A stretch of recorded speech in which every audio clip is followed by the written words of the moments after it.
meeting. This is an ad hoc committee that was established by the Arts Commission on February 15th at our last meeting. So first of all, thank the commissioners who agreed on and the other commissioners who are here to support our work. And I'm very appreciative of your service. And I also want to thank and recognize, express my gratitude to the Metro Arts staff.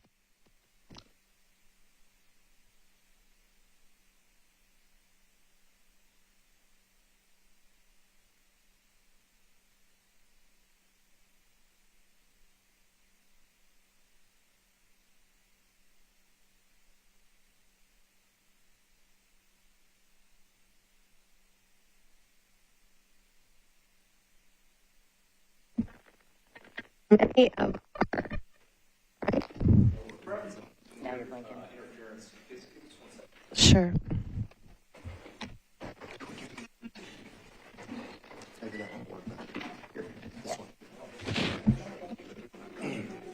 We'll see.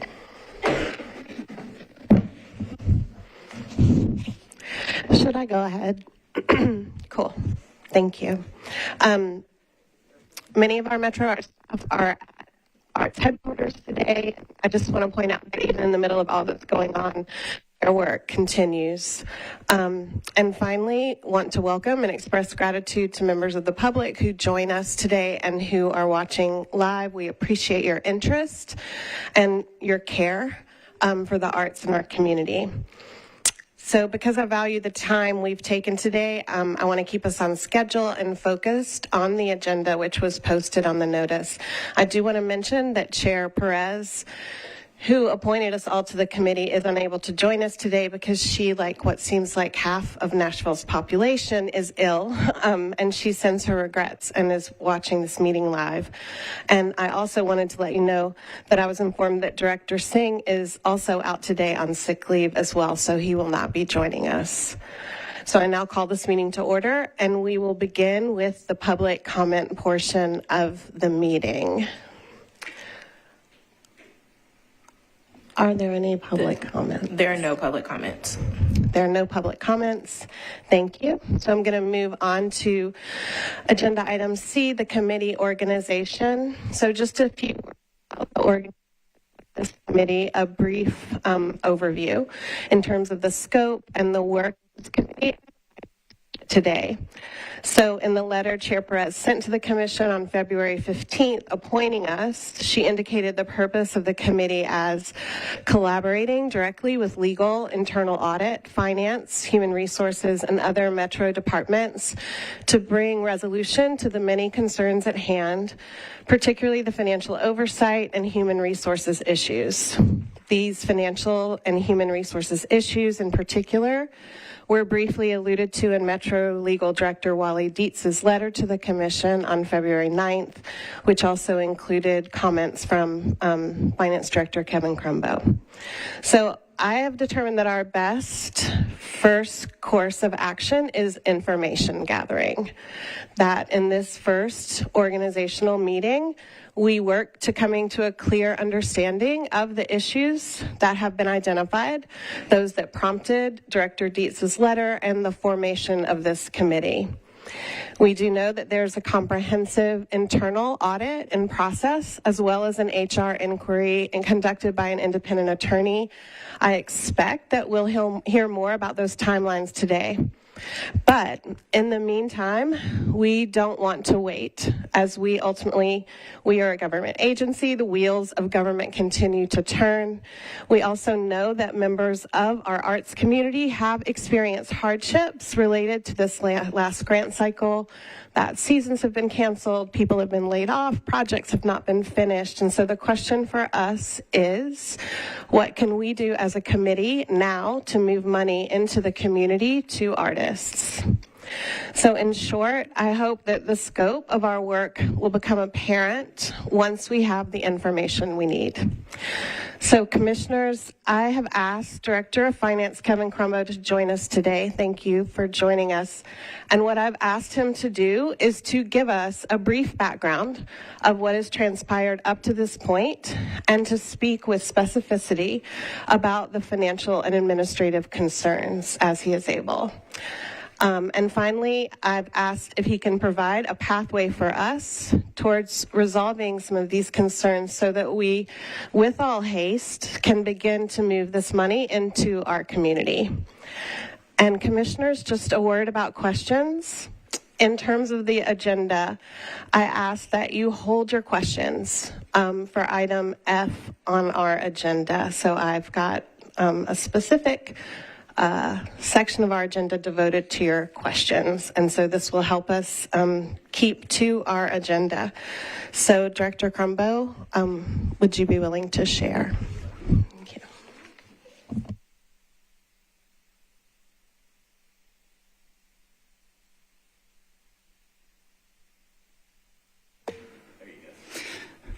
Test, test.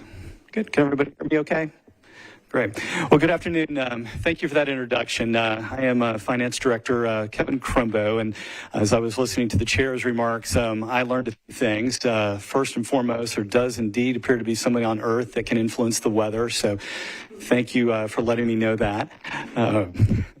Second, I know there's quite a determination here to stay on time. I'm aware of your last few meetings as a commissioner. Some other committees have run pretty long, and your volunteer board members want to be respectful of your time here today. And then I'm going to join the chair in being very measured in my chair. We don't miss anything that we have. Words are important, right? With those, it may not be exciting and stylish.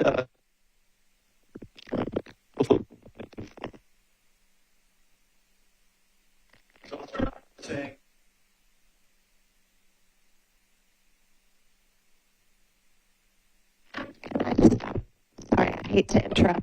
Make sure that you are being heard.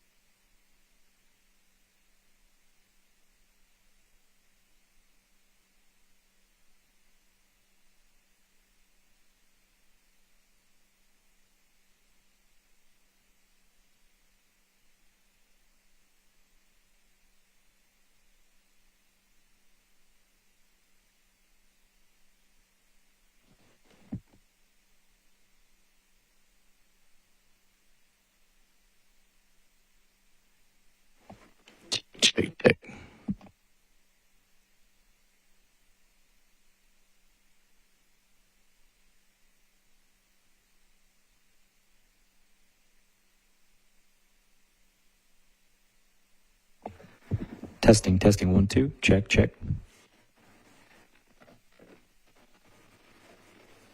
Okay, check, check. Great. Can everyone hear me? And you're good on the monitors here? Okay. Yeah, so I'll just pick up where I left off. That this is the second time that I've held this post. The first time I was appointed by Mayor 2019, the highest priority to stabilize Metro's challenged financial position at that time. With some humor at this point, I'll note that he didn't tell me up front that to make this job just a little more sporting, that we'd had a global pandemic and a few weather events and a bombing downtown just to add to that challenge. But we as a community, we as a finance department, our boards, commissions, every corner of the Metro government pulled together, and we were able to overcome those challenges in the first 2 years of that administration. So when my work was complete there, I very happily returned to the private sector until Mayor O'Connell was elected. I've happily returned to the sector, the public sector here, administration, to begin for the first year to get that administration launched. And some of the new challenges of your transit plan and other things that I've wanted with the of the administration for your own leadership.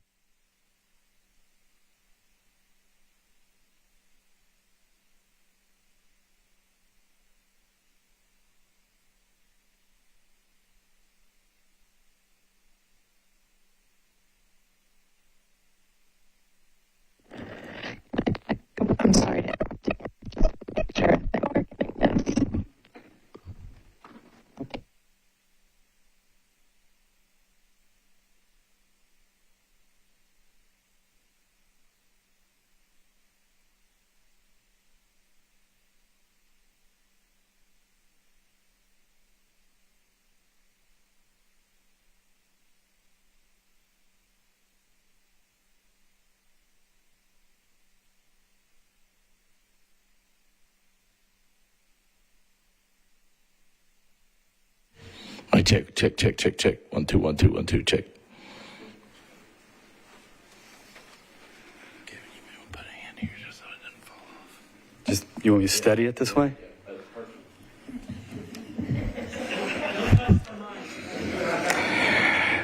You know, this doesn't quite rise to the challenge of that pandemic I mentioned, but it is getting a little bit more complicated here by the moment, right? All right, how's this? Can everybody hear me now? Okay. All right. So in any event, recognizing this is simply an organizational meeting with limited time for presentations, as I mentioned, my remarks today are going to be brief, and I'm going to be narrowly focused on the most important financial matters that I'm aware of right now. I have just a few minutes on the agenda today, and I know, again, the chair is really determined to keep us on time. So to stay organized, I'll continue to follow my notes, and those will probably become more important if we get any more technical difficulties here. But in any event, it'll be my intention now, as well as in the Q&A at the end of the agenda, to respect the independence of the ongoing internal audit review of the financial matters and the Law Department investigation of human resource matters.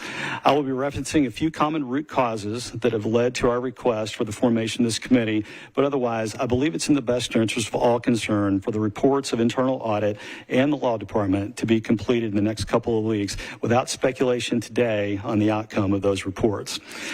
But specifically, one of the root causes of the internal audit review, the Law Department investigation, and the additional oversight of our finance department are the reports of multiple employees who have alleged excess spendings over budget, possible violations of procurement and other established financial processes, and behaviors at the highest level of management that may violate Metro's policies governing workplace conduct. I'm informed by the Law Department that these employees are entitled to certain protections as they bring forward these allegations. Consequently, I will not be discussing the details of those allegations here today, but rather acknowledging their existence as part of the basis of financial decision-making as those allegations are managed to a conclusion. I'm anticipating that you will have detailed questions about Metro processes or perhaps events prior to my return to Metro just a few months ago. So I'm joined here today by finance deputies from our major financial functions, our accounts, our budget, procurement, and a few others if we need them during the Q&A session. With all of that in mind, let's get into the financial matters.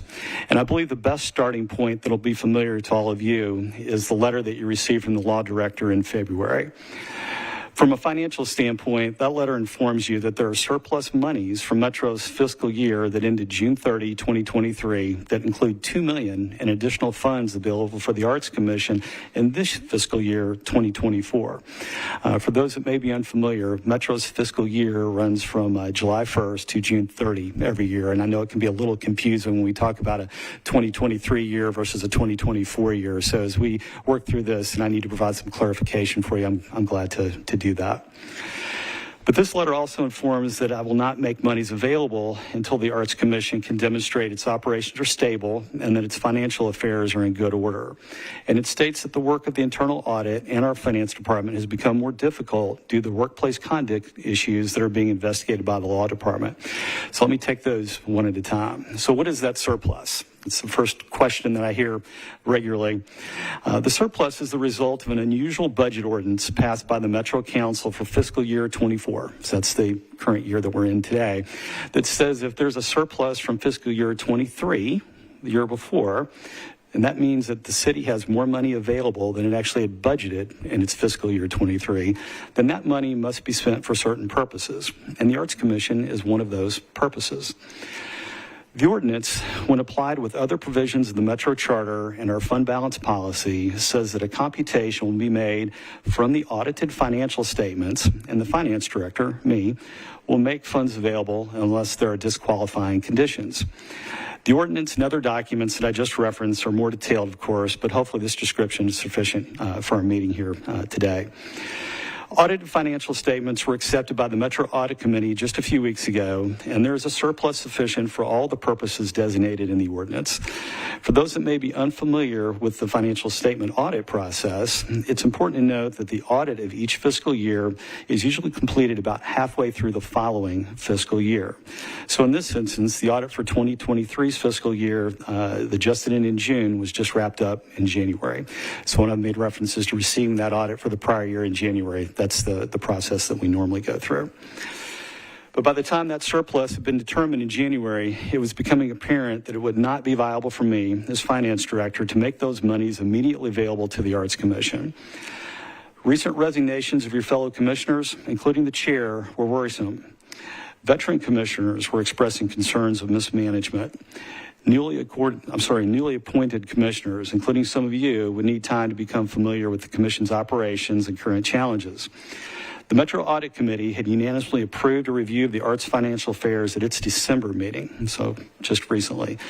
The Metro Law and Human Resources Departments were contemplating the investigation that's now underway, and above all, the employees' allegations that I referenced earlier were accelerating, and they continue to do so even today as I stand here.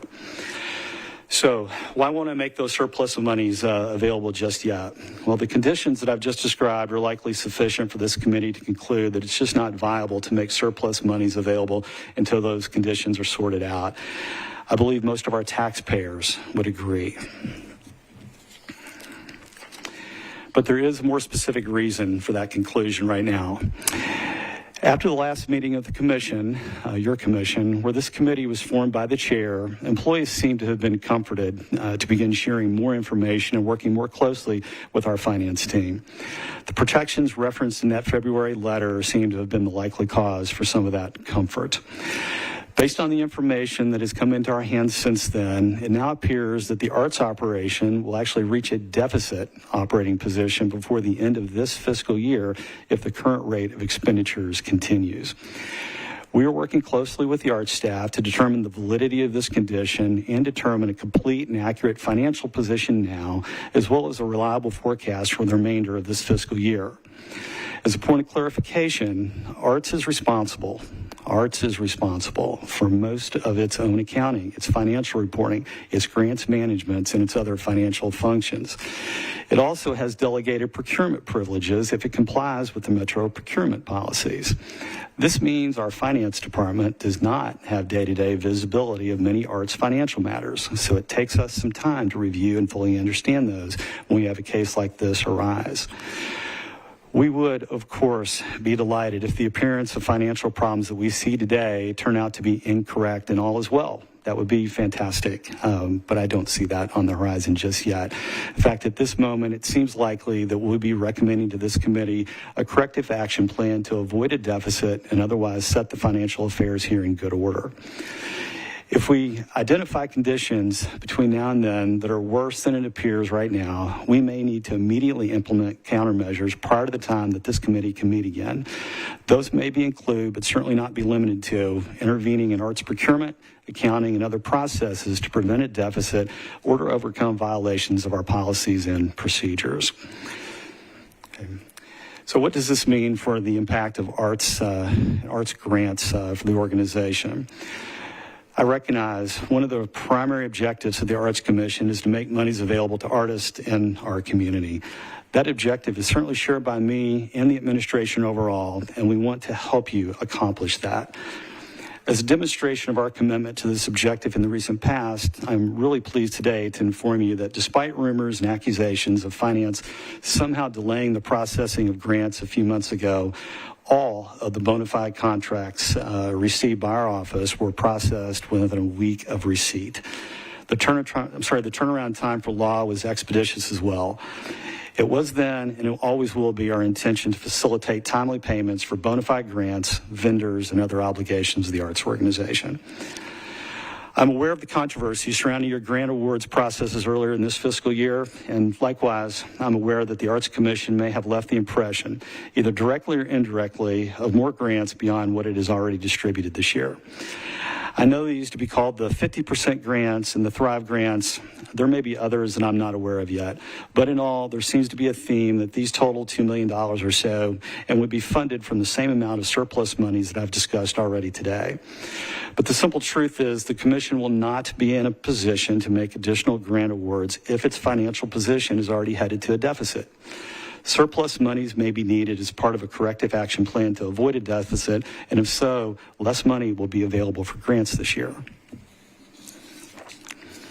It's unfortunate that there may be community arts organizations that have been relying on new or additional grants for certain projects or operations, but the Commission simply cannot make grants with money that it does not have.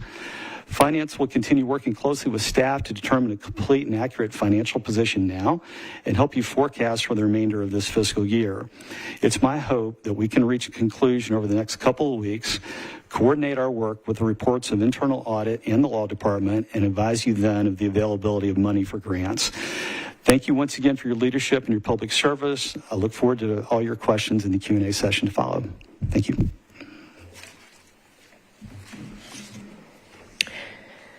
Thank you, Director Crumbo, for that update. Next on our agenda is Metro Legal, who's joined us today for update, legal HR topics and update. So, Ms. Fox. Hello, I'm Laura Fox for Metro Legal. I wanted to just let the Commission know that Luther Wright has been conducting his interviews with all the staff, as many as wish to speak with him. I think some are hesitant. He has told me he will have his report done by the end of this week or the following week, depending on how he can wrap up those interviews. Thank you. I'm really flying through the agenda today. So at this point, Commissioners, thank you for your patience. I know that many of you sent questions in advance. Director Crumber, I believe that your office might be willing to develop an FAQ in response to some of the background questions that we had. But I'm going to open this up for Commissioner questions. But in a nod to our theater artists, I'm going to be playing the role of strict third grade teacher today. So please, Commissioners, if we can keep questions focused on questions instead of opinions and constructive actions, and share the floor so anyone who wishes to speak can do so. And if you could also, as if third grade, raise your hand, and I will acknowledge and call on you. So I'll open it now to Commissioners. Commissioner Jester, you're recognized. Thank you. So I just want to make sure I understand this correctly, because I've had a hard time understanding exactly what that $2 million was and where it was coming from. But if I heard you correctly, all the money that we have owed to artists in the community through grants at this time has been paid, and this $2 million is new money.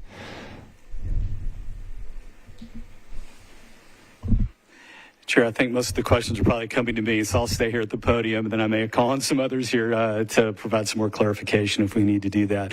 But yes, all of the grant contracts that have been received by our office, those have been processed and paid. I'm aware of one very small one that had a glitch of some kind for it, and I think even that one has had a remedy. But when we began receiving those shortly after I arrived, they were turned around and processed, frankly, more quickly than anything else that we were doing at that time, because we were aware of the pressures that were on this organization. So in my opinion, everything that can be done has been done to assist with monies that were already available.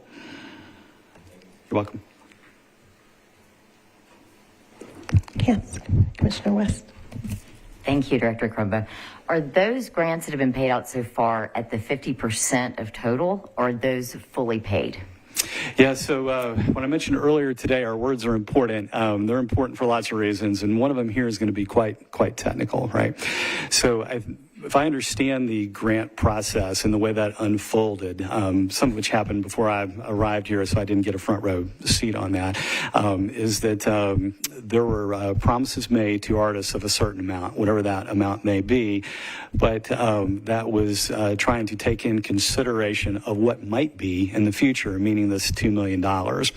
And so it looks to me like there was an effort to say, well, we think if that surplus really materializes, then the total amount we want to give to this arts organization organization, it's $10,000, then we're going to pay 5 of that today, and then 50% then would be the other 5, perhaps at some point in the future.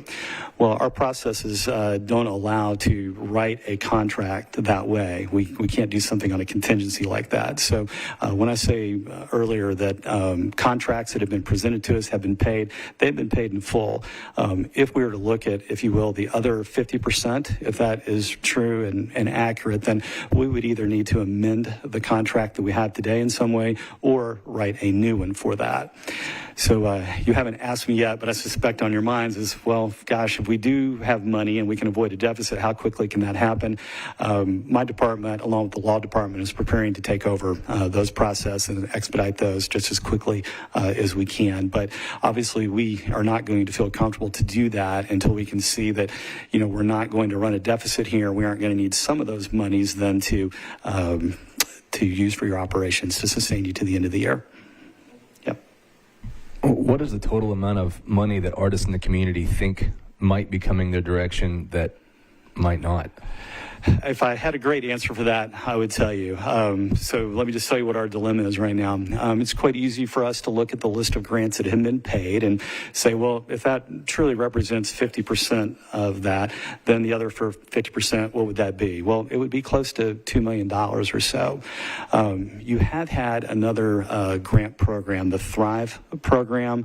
What has transpired there is less clear to us. The documentation there is not very good from what we have seen yet. And quite frankly, I think that some of the rules that pertain to putting grants out in that fashion may have been broken.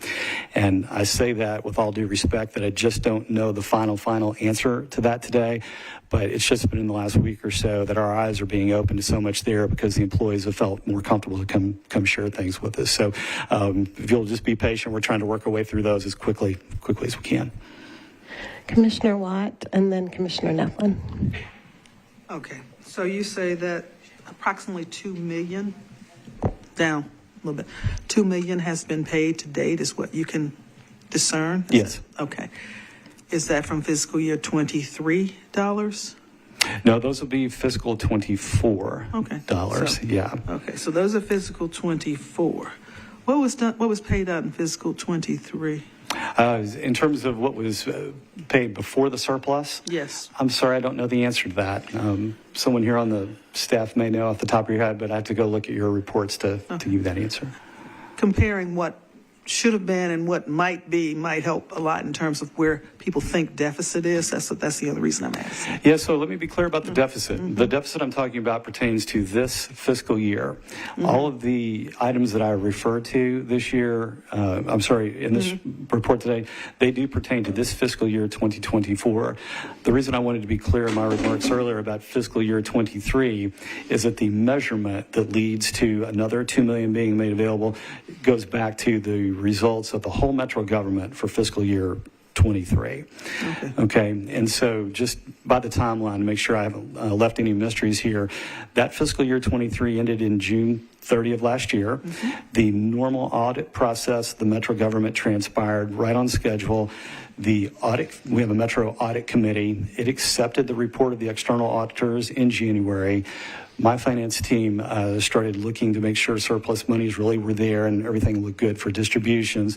And along the way is when the other series of events here that we've been talking about today really started to unfold. So we are looking right now that this surplus from fiscal year 23 may be available for distribution in this fiscal year 24, but that will not be true if it looks like you're going to run a deficit between now and the end of June of this year. Okay, so you have a completed report that has what may be a surplus, but the issues we're currently talking about will determine what and if there is a surplus. Is that my understanding? No, I don't think so. Okay, A plus B equals C. That's what I heard. That's why I'm asking for clarity. Yeah, and so again, words matter, and I know that from a technical standpoint, if you're not used to measuring these fiscal years, it might be really confusing. So I'll help you as much as I can. What we're talking about is at the end of the Metropolitan government's fiscal year ended June 30, 2020. It actually ends in 24, right? So just back June is for 23. So what we are talking about is that there was a surplus, right, that we can audit, and we know that there was a surplus for the period ended there. The budget ordinance that pertains to this fiscal year looked back at 2023 and said, if you've got money left over there, then we want you to rebudget and put it out for some specific purposes. And so there's $130 million of it total. Arts is just one piece of that. And so coming into, this meeting where I see things from what's been presented to us is that it's unfortunate that what you had budgeted for this year seems to have been overspent. And there may be other issues that are mounting there as well. We're just not done counting it yet because we're just getting our arms around that information. If it turns out that what we're seeing today is just inaccurate and all is well, that would be fantastic. We will make money available for grants, arts, and everything else that you may need. If that's not true, then some of the monies coming from that surplus will need to be applied to a corrective action plan to make sure that you don't run a deficit between now and the end of the year. So we're hopeful here over the next week or two, if we can continue to get good information from the arts employees, if we can sync the reporting that we're seeing with what we expect to see from the internal audit group, as well as the law department group, that we can reach a conclusion and tell you here in the next couple weeks really what your status seems to be, and really what we can do then to start moving monies into the community. Commissioner Nevlin. Director Crumber, I recall from the January commission meeting that Director Singh raised an issue about there being a conflict of interest in the audit. Are you aware of what he was talking about, and do you have any concerns about there being a conflict of interest in the audit process? Can you be more specific? That's as much as I learned. I just remember the comment that he made. Well, I'm going to guess that what he is referring to may be a conflict and a comment that he directed at me, right? So I'm a well-known, my wife and I both well-known patrons of the arts here in Nashville. I've been the chair of the Nashville Symphony. I've assisted a lot of other arts organizations here, and both of the times that I have come to the Metro government, I had to resign boards, including the Symphony Board, that would be a conflict with my work here. So in both instances of returning here, I was unanimously confirmed by the Rules Committee and disclosing to them that I would be resigning and avoiding conflicts, unanimously confirmed by both councils in the same way. So there is no conflict there, and there's no conflict with any work that my wife does in the community either. Thank you. You're welcome. Commissioner Cheek, you're recognized. So, Director Crumbo, you mentioned budget deficit overspent. Are we spending more money on grants? Are we spending more money on salary, consultants, coffee? Do you have any idea where we're spending more money than we should be spending? Yeah. So what it appears to us right now is that the budget categories that seem to be significantly over budget include money paid to consultants and money paid to contractors. We are still working to determine, if those monies were validly moved from one category to another within the budget, trying to determine what those monies may have been spent on, and are they truly, overruns, or is there, something else to this? We don't know for sure yet, but those are the main categories that we're seeing. And when you reference contractors, are you referring to Thrive grant recipients or some other sort of contractors? Yeah, so there's a few flavors of that.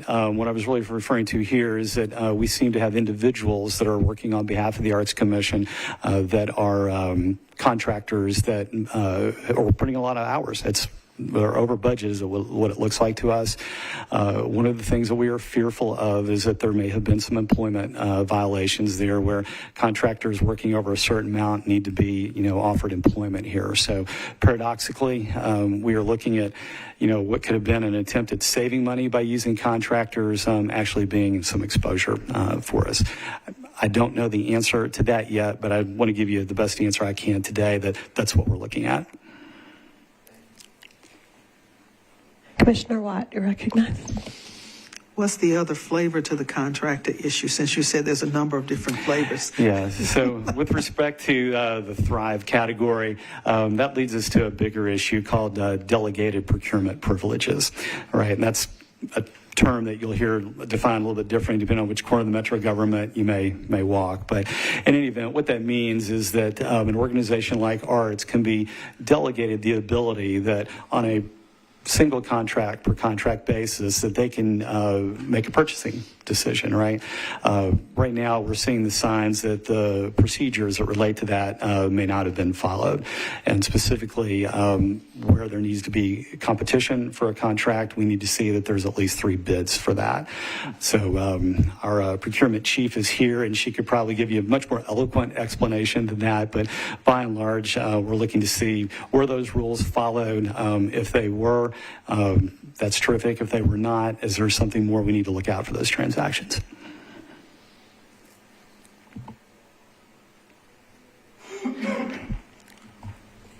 Commissioner West, go ahead. Thank you, Director Cumbra. I think this answered several of the questions I sent over prior to the meeting.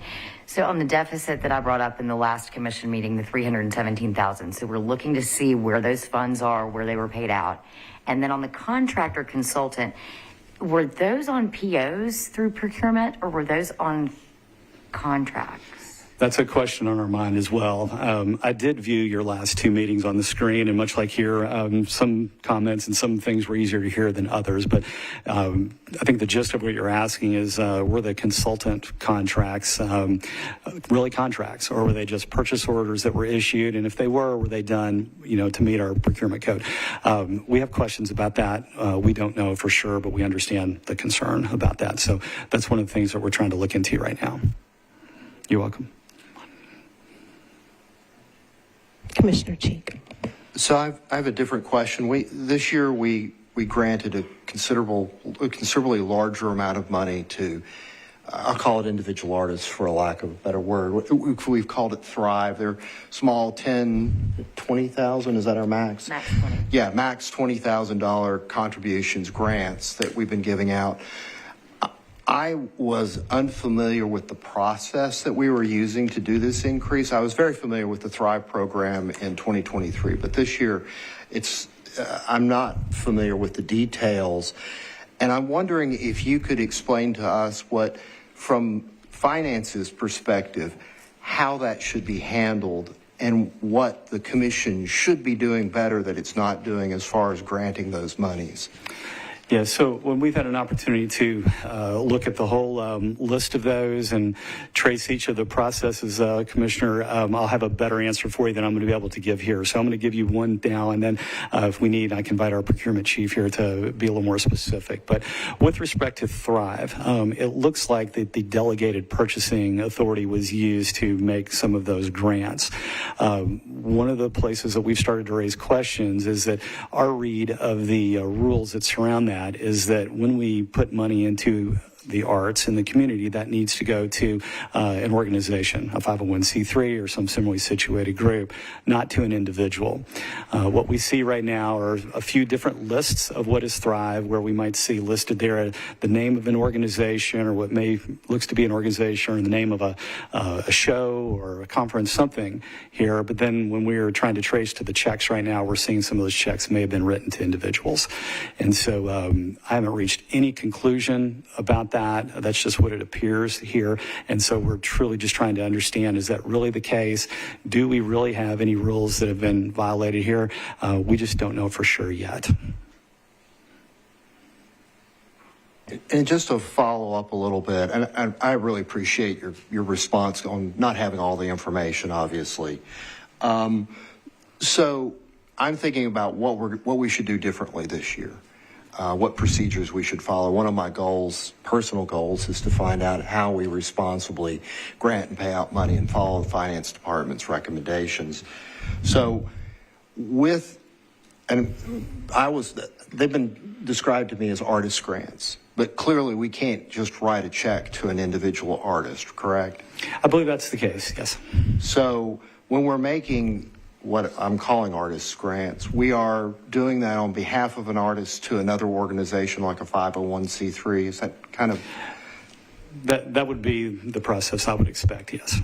Okay, and so to do it properly, should we be seeing a request for those funds through that organization, or does it come from the individual artist? How does that process work? So we're going to get a request for a grant, and then we're going to review the request, and then we're going to grant the money. And I'm trying to figure out, how's that supposed to come to us? Is it through the organization, through the artist? What would you recommend?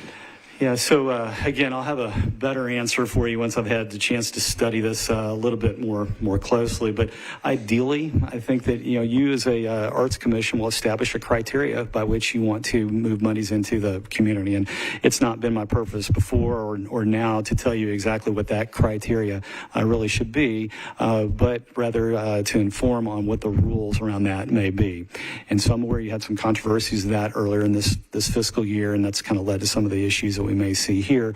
I think going forward, that once that criteria is established, we live and we learn. I think we need to fully engage our law department on that. Perhaps others that may be helpful in determining, hey, was this a really good and valid way to come about a criteria? And then once we start to make those awards, make sure that when those announcements are made, that the communication on them is clear, it's concise, it has timelines to it, and really sets expectations on both sides, just like we would any contract, as to how we're going to execute those into the future. And so once we've had a chance to look more closely at that, maybe we can recommend something that would be a little easier than what you've experienced this prior year. But in the end, I will say that our procurement code is well known. It's publicly available. Our contracting rules, publicly available, well known. What's happened here is seemingly quite unusual. Can I add? Thank you. You're welcome. A follow-up question too, and maybe this relates to legal in terms of thinking about governance, but thinking about looking at the bylaws, for example, of the commission, which was the first thing I looked at. It talks about the role of the commission as funding nonprofit organizations, funding public art processes, advising the mayor and council on arts activities, and employing the director. It does not mention individual artists. And is that kind of in, I guess I'm thinking about a procurement process and a governance process that would bring clarity in terms of how we might want to support individual artists who are not a part of that traditional structure. Is that part of the recommendation as well? I don't have any recommendations for you yet, but I think just knowing these concerns, and again, thank you for the list of questions. I know she accumulated questions from many of you, maybe some other commissioners, and there may be others still rolling in. And to your point earlier, we'll try and get you a bit of either an FAQ format or some way to put all those together in a logical way and give you some advice on how to do that. But in my own mind, I think that anytime you've got bylaws and other governing documents that say, here's how we're going to bring around a fair and even-handed process, and it's going to stand the test of time, that's really a good thing. But I haven't read closely in a little bit exactly what you're saying on that regard, and maybe Laura or somebody in the law department wants to comment further on that. But again, anytime you can well document and be clear, I think it's a good thing.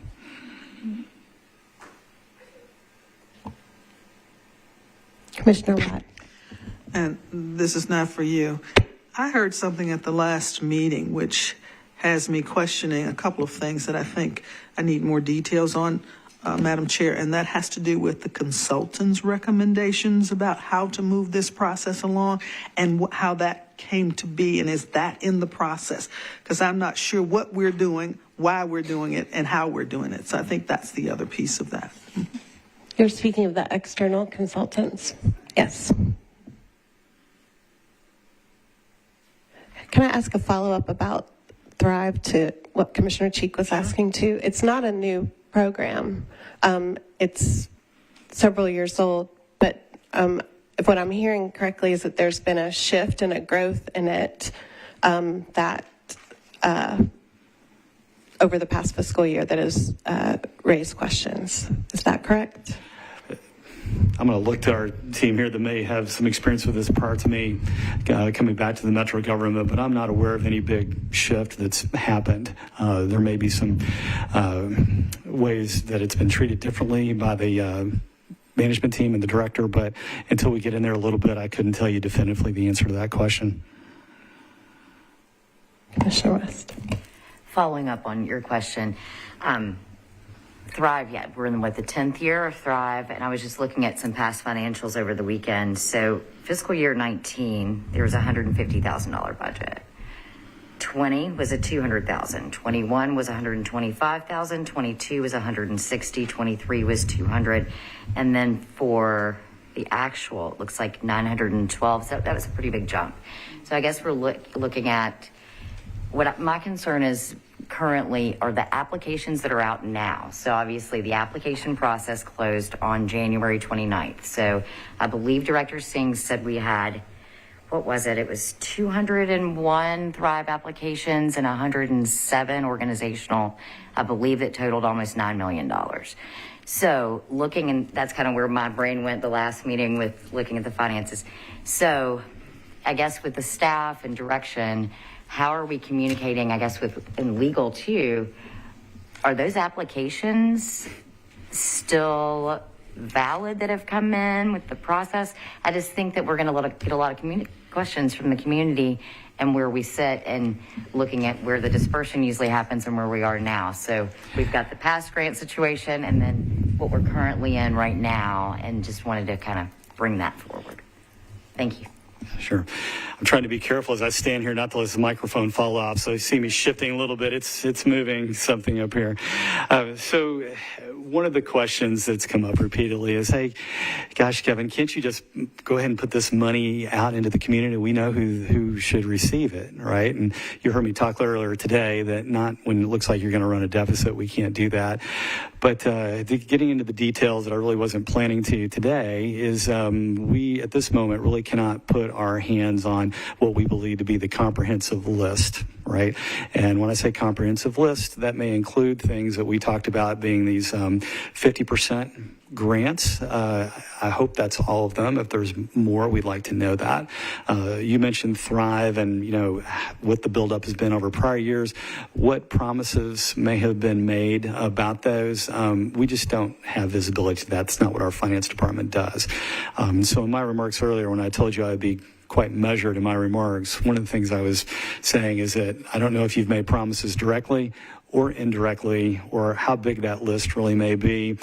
And you can imagine my concern as I'm learning from our staff here that we may have a list on a website that names an organization or an event, but then we can't trace that directly to a check for that. It might go to an individual. That's a matching process we're just beginning right now. I cannot tell you how grateful we are for the seemingly newfound freedom of the employees to talk to us. It's our understanding that they had some direction to hold back with us previously, but that information seems to be flowing really, really well now. We hope that they are finding, that a very welcome experience, as are we. But at this moment, there's just no simple, when the coast is clear, we're just going to distribute this money to this known list. We still have questions about that, but I can't say enough times they are questions. When I've said I don't know today, I really don't know the answers to these. We're going to try and get you the answers or try and help you as much as we can live up to the commitment to get money into the community. But I think we all agree it would be an awful event for our taxpayers for us to be trying to worsen a deficit if it comes to that, or if it looks like there's going to be more claims on grants than we actually have monies to distribute. That would equally be a bad outcome. So we're going to try and help prevent all of that. Thank you. You're welcome. Director Crumber, we're in the middle of a budget season now for the next fiscal year. Can you speak at all about the impact that this might have, if you know at all, on Metro Arts budget for 25? Sure. So I guess two things about that. I mean, we have all of the issues and challenges that we've talked about here today. And just in this fiscal year, we need to get to the bottom of those. We need to understand those. We need to right the ship. And there's a lot of metaphors I could put for this right now, but I think we all understand that here in the next few weeks, it's really important that we do that. We need to make sure that we are earning the public's trust day in, day out, right? We as an administration, you as a commission, and certainly all the folks that surround us here. At this moment, I can't see rolling into the next fiscal year with these conditions still existing and trying to tell the taxpayers that we should fund more money for the arts when we can't account for what we've actually done in this fiscal year. And that's, I know, a very uncomfortable thing for me to say. I'm sure it's a very difficult and uncomfortable thing for others to hear, but I think that is the reality of where we are. The good news in all of that is that I think we're getting pretty close to some answers with my team here. Again, this newfound freedom of employees to talk to us, hopefully will speed that along. And right now, I have a great deal of optimism that we are going to resolve this, that's going to happen well before we really get into the thick of the budget season, and that, the next year's budget will go on in the normal course. So that's my goal. That's my objective, to make that happen. And, as I was responding to this question earlier about conflicts, I just want to say again, I'm a well-known supporter of the arts in the community here. In fact, a few years ago, even donated my own personal collection of a local artist to the courthouse. You accepted that. It's a prizeworthy collection. I'm a fan. I want to see this happen just as much as all of you do. So I'm going to do everything I can to solve the problems today and then set you up for some success coming into this fiscal year. Commissioner Jester. Thank you also for your contribution to zoo illumination, like I told you earlier. So we've been spending a lot of time talking about budget and financial issues, and I guess my question is there, our last meeting we had an opportunity to talk in more of a conversational roundtable amongst commissioners, which I felt was helpful. Can we have an opportunity to do that today too, or are we just going to stick to financial issues? Because we are also the Administrative Oversight Committee, not just budget. So I wanted to talk about a few other things if that was possible. Are you talking about speaking publicly at this meeting? Yeah. I mean, us talking at this meeting. Oh, but in a public forum? A closed forum? Or no, talking right now. With everybody. Yeah, with with everybody everyone here.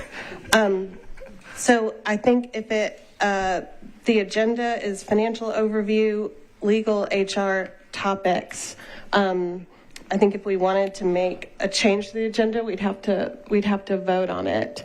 Everything it has to say falls under the category of legal or HR or budget. Sure.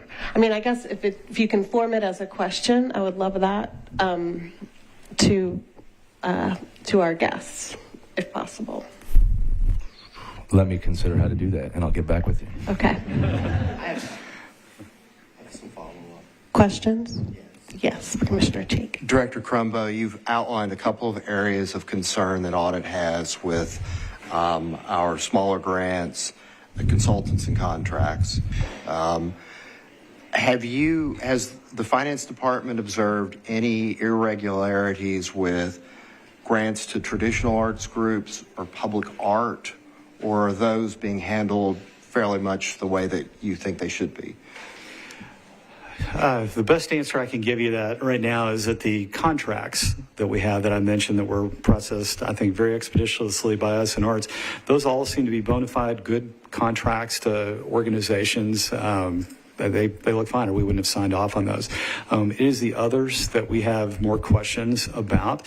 But as we dig into this and we learn more, some of that can change. So at this moment, it's just a little too early to tell you conclusively exactly how that's going to go. I will say we haven't talked a lot at this meeting about the internal audit review, right? We've been talking more about just the practicalities of what my finance department is doing right now, and those are two different things. And just to separate, finance is responsible for the day-to-day operations of the city's monies. Internal audit, as its own department, that's headed by Lauren Riley. Her department has oversight by the Metro Audit Committee, and I am seated on that committee by virtue of a position spelled out in the charter there. It is that committee that heard from sources that the issues that we're talking about today were worthy of a review by the internal auditor. And so they voted unanimously at their December meeting to undertake that review. Director Riley is conducting that. We have provided her all of the information that is in our hands today, and we'll continue to do that as she gets to the end of her review. She and I have spoken a few times in that process, as you might imagine. She had hoped to complete her work by the end of January, because at first it looked like our referral there would go rather quickly, and that, issues that were coming up that looked like they needed some independent eyes would be resolved. But she phoned me rather quickly after looking at the first batch of information, interviewing some employees, and simply said, I'm going to have to expand my scope. There is so much here. It may be March before I'm finished. And she has also been monitoring, I think, some of your hearings. She's seeing the information that my department's compiling just in normal course. And she's added some other resources to try and finish this up right in sync with what the rest of us are doing. And I hope that she's able to do that. But even though I'm seated on that board, it's not appropriate for me to rush that process, or, if you will, stick my hand into it. So glad to make information available, but it's her show.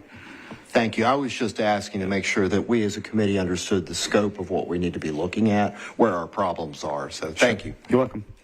Heather. I just wanted to clarify on the numbers for Thrive. These are the numbers for FY25. There are 201 applications totaling $4,020,000, and operating 109 applications, $6,600,000, totaling of $10,620,000.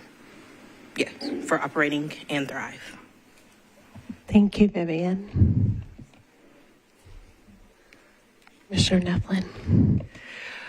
Director Cranbrook, I heard you say several times that you were pleased that the staff were felt empowered to provide information. Is there any roadblocks to information you're experiencing? It's a great question. In terms of what we're experiencing, it's very good right now. That hasn't been the case for the last few months, and that's obviously led to a lot of concern on our part. And, when we go about this type of work and we see these cases arise, this isn't a movie that we can all sit down and the scary music plays and we know what's about to happen and we tie it all up at the end with the heroes and the villains, right? These things happen over a really long period of time. And so as I was arriving here at the Metro government back in October and kind of taking the seat for the second time, I was getting reports of different corners of the Metro government that were experiencing really positive performance, others less so, and this was on the less so list. And so as we started, as I started hearing a little bit more about that, that's when we started hearing some calls from employees that were alarming. We started looking into those in the normal course because, as you can imagine, we get a lot of calls about things, and we're a big government. I mean, we're almost a $4 billion type of operation. So we try and look into those very objectively, very methodically. And at first, they didn't seem high dollar amounts. They seemed rather low risk, normal course events. But as more calls arrived, as we learned more information, we rolled on into December. That's when we had the internal audit review come around and some of the things that we talked about. So if I fast forward all that to today, things seem to be flowing very well. We're just very grateful for Chris, Sydney, some of the others that are on the staff there providing us information. We realize that they may not know everything yet either. They're still relatively new in their positions, but among us, I am determined that we're going to overcome these challenges and get the best information that we can. What else we may stumble over as we go about that work, just don't know what that's going to be yet. Thank you. Yeah, you're welcome. Just to follow up on that, can you speak to the support that your office is offering staff in terms of navigating some of these processes? Yeah, sure. So, look, we have, more than 50 boards and commissions. I think the number maybe is quite a lot higher than that, right? And so each one of them has their own bylaws and way of doing things. And some of them have distributed accounting and delegated purchasing, much like we have here. And, as we look at employees being onboarded to an organization, their onboarding process is really twofold. They have resources available to them for the folks that are at their particular business unit to look to, as well as finance as well. Over 100 people here. We have every functional area that you might expect, and we are available. We work with departments, boards, commissions all over the Metro government, and day in, day out, I think things go really, really well. I rarely hear about an employee that says, hey, I can't do my job because nobody will help me. I can tell you twice now I've come to the Metro government, and everyone is helpful. I mean, they put the service years in public service every single day, right? And I can tell you, just the people side of that is fantastic. In my experience, I think that's true. Most corners of the metro government, but even as I look more closely, what else do we provide? We have an enormous online learning management system, right, where courses are available right away to new employees for orientation, and that orientation may pertain to some of their functional areas, may pertain to how they interact with our human resources group. I mean, there's a lot there, and a lot of those courses are required. Some are electives, but I can tell you, even for myself, one of the first things I did, even coming back to the metro government, was go into that system and go through every required course again, even though I probably could have made an argument that, I haven't been gone that long, some of them may still be good, just to get my own self familiar. I think that's what great leaders do. And beyond that, every course that I need to take, all my continuing education, I keep those things, up to speed. And I think that's what we as leaders need to do. And I do think that it sets the tone then for the rest of our employees to do that. But I'm not perfect. And I can tell you, coming into a job as big as mine, no way to know everything. All right. The onboarding is never over. It starts one place, but it's my hope that we're hiring very resilient staff and employees day in and day out that will look at what they know, look at what they don't, seek those answers out, and go on to the next day and realize that they're going to do the same thing the next day and the next day. I even do it today. Right. This morning, I had some learnings and heard some things that I hadn't before, including, there is somebody here that can move the weather. So. Always happy to help with that. Yep. Commissioner Jester. I think I figured it out. It seems very much like Metro Arts in Nashville is a tangled ball of different colors of yarn, and that each one of those colors is a different issue. And I've done a lot of research and had a lot of conversations over the last couple of weeks, and have determined at least 5 other areas of issue in addition to budget and finance. So my question is, what would be the best way and what would be the best forum for us to be able to discuss the rest of the issues that don't include budget and finance? That's a good question, Commissioner Jester. Yes, it's good. I do want to say, I don't want to limit conversation, but I want to be mindful of the time. And the first thing I wanted to do was to invite our guests to speak to these, because those were the things that the letter was really based on, and they seem. But I think this is part of the scope of this committee that will evolve and will be made clear as soon as we have all the information we need. So I certainly don't want to not talk about other issues. I think there's lots of things that we can talk about in a constructive way to move our forward and support our staff and support the great work that they're doing. So I do want to do that, but probably not today. Commissioner Watt. What specifically can be provided to us to give us a view of where things are, other than kind of an overview? I heard your overview, but specifically some things that we probably need to look at with respect to budget and finance. Are there ongoing, for lack of a better term, ledger sheets that can tell me what was spent by the month? Because it's usually public knowledge where I've worked. Yeah, so I'm going to give you 2 answers to that. One is the Arts Commission staff has a variety of management reports and things that they are using or should be using day in, day out that would give you those answers. And I haven't seen what your normal board reporting package looks like, but I'm hoping that it includes things similar to what you're describing. Likewise, on the Metro government side, we have a much higher level view of each of the boards and commissions. But in a case like this, we can start to dig a lot deeper and start working with the staff and produce some of those things on our own. So just looking, to your next meeting and maybe the next time you can come together, what I would hope is that that's probably 2 weeks, maybe 2.5 weeks or so from now, at a period of time where 3 things can come together. Certainly the work of the finance department and really where we see things in connection with the staff and those day-to-day management issues, those budget issues. Second would be the report of the internal auditor. She, as I said earlier, has told me March would be her timing and will be in March. I don't know how quickly or slowly her work is going, but maybe the next time we come together, she'll have a report ready. But if not, certainly, after that. And likewise, as Laura Fox mentioned, the report coming from Luther Wright, who's doing his investigation, that has a lot more legal issues in it than I am, qualified to talk about. So how much or how little of that report and its contents will be available to you, I just don't know the answer to that.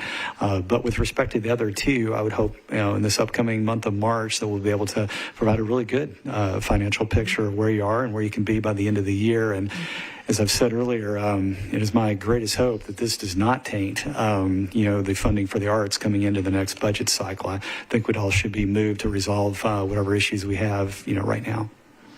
Okay, and I'm just talking about budget numbers right now. Yeah. What's due? What do we know? Where are there possibly some issues or some concerns we need to address? And ultimately recommendations for that. And I know that's down the road, but I think A and B, what do we know? What should have been done or what's done, and then recommendations. There are three different kind of pots, right. And whatever you can give us in those might be helpful, along with any staff reports.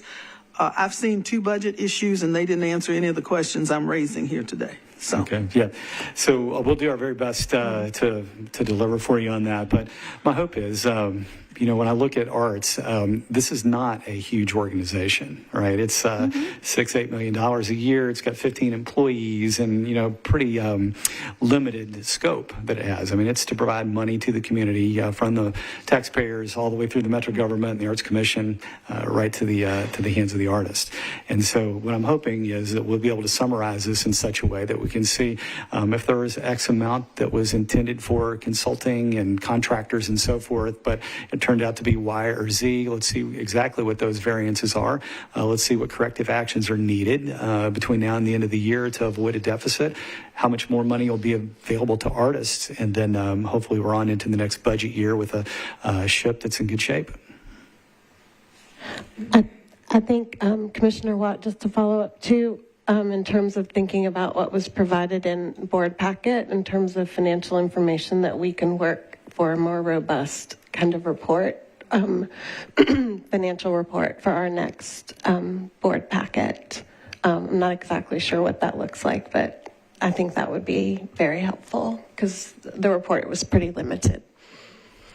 Commissioner Cheek, and then I'm gonna, move us on. So, speaking of the reports, one of the things we haven't, to my knowledge, have not been doing is looking at and approving a formal budget for the Arts Commission. So we have some authority over what we do with our money, I understand, obviously within the parameters that Metro Council gives us. But in your report to us, could you make a recommendation for, I would think that the executive director would present a proposed budget, this committee would review it, make a recommendation to the full Arts Commission to adopt the budget for fiscal year 2025, for example. Could you just run through the basics of that in your report? You don't have to do it now, but so we've got it and we can make sure that it's adopted, because I don't believe we've been doing it in the past. Yeah, we'd be glad to do that. As I mentioned, we've just got dozens and dozens of boards and commissions, and they've all got their nuanced way of doing things. But I think for the most part, they go through a process similar to what you're describing, some more thoroughly than others. But yeah, we'd be glad to do it. And I mean, even what you described here, as simple as it sounds, that, hey, our staff is going to look at the money that's available and make a recommendation, and we may change it or not, but come to some understanding so that you and your director and the staff are all aligned with the budget. That would be great. And then, reviewing it regularly. I don't recall how often your commission meets, but now that you have this committee formed, if it goes into something more regular, it may be a monthly meeting where you could ask your staff to prepare those reports and just really stay on top of things in a more regular manner. Yeah, we want to make sure that we've got greater control over that in the future going forward. So thank you. You're welcome. I would think that if we'd been doing that all along, we wouldn't be $300 and some odd thousand over budget. So, thank you. I have allowed more time for questions because we had more time, but I'm gonna wrap us up because Director Crumbo, you've been standing there for a long time. So, Well, fortunately, the microphone hasn't slipped off yet. Thank you. So we're very appreciative of you being here today and providing this update. It's been very helpful to us. And thank you for that. I want to think and move us to our next steps. Thinking about next steps, we've received an update today on the financial piece, and that will continue to unfold, I think, and we'll be receiving more updates. It seems to me that the next kind of benchmark might be, Director Fox, the report you mentioned, maybe 2 weeks, or what's the timeline in terms of the HR report? Yes, I'll check again today, but it was expected to be done by this week or the end of next week, and that is going to be a public report available to you, and so I can check the status of that today and let you know. And if at that report, it's a public report that's available, is it appropriate for, would you speak to that or legal speak to that? Would the external attorney come and talk about the report? How would that work? I think it would probably be the gentleman who prepared the report. Excellent. I'm feeling like that's our next step. How does that sound? Any conversation amongst commissioners? Reverend Tucker's report too. Reverend Tucker's report, that's a good question. Reverend Tucker's here. I think Reverend Tucker mentioned at the last meeting that he hoped to have your report before the next commission meeting. Is that correct? I'm asking you to. Your commission meeting. Okay, great. So there might be a couple of things that we could talk about if we were to meet in 2 weeks. Does that seem workable to everyone? Okay, so I will work with Metro to arrange our next meeting, and I don't want to overschedule us, and I'm cognizant of our time, but we have so many issues. This is a busy budget season, and I just want to continue the momentum I think that we have, which is very good in terms of thinking about how to move this forward.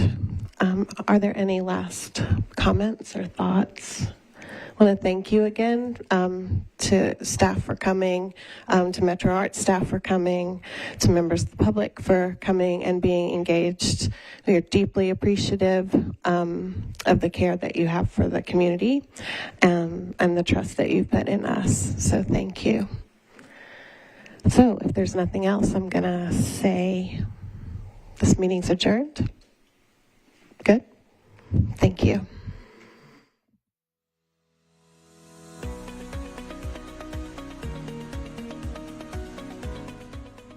This has been a service of the Metro Nashville Network.